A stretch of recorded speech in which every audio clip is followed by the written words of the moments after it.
কারো নাম ধরি নাই, কারোর দিকে আঙুল তুলি নাই। যদি কারো গায়ে লাগে তাহলে ধরে নেবেন কথাটা আপনার জন্যই ছিল। কারণ আজকে আমরা কথা বলবো বাংলাদেশের সেই সব টিকটকারদের নিয়ে যারা ভাইরাল হওয়ার পর মনে করে দেশটা নাকি তাদের বাপের। এই যে আমাদের টিকটকাররা, এদের সবচেয়ে বড় ট্যালেন্ট কি জানেন?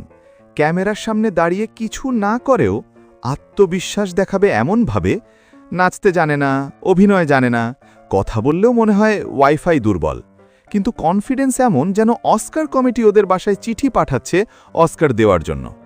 একটা লিপসিং করবে, মুখ বাঁকাবে, চোখ বড় করবে, আরও কিছু দেখাবে, আর ক্যাপশনে লিখবে হার্ড ওয়ার্ক পেজ অফ। কোন হার্ডওয়ার্ক বোন? ফিল্টার অন করাই তো সবচেয়ে বড় যুদ্ধ ছিল। এই টিকটকারদের ফ্যান বেস খুব ভয়ঙ্কর। কেউ একটু সমালোচনা করলেই কমেন্ট সেকশনে এমন যুদ্ধ শুরু হয় মনে হয় জাতিসংঘ বসে গেছে। আর এই ডায়ালগগুলো, আমাকে যারা হিংসে করে তারা আমাকে কপি করে।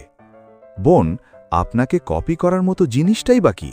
দুটো বড় বড় চোখ, একটা ফিল্টার, আর ব্যাকগ্রাউন্ডে মিউজিক হিরো আলমের গান।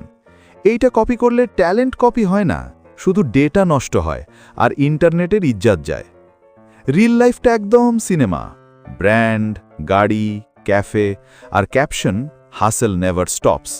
কিন্তু ক্যামেরা বন্ধ হলে হিসেব করে দেখে এই মাসে ইন্টারনেট বিল যাবে কিনা।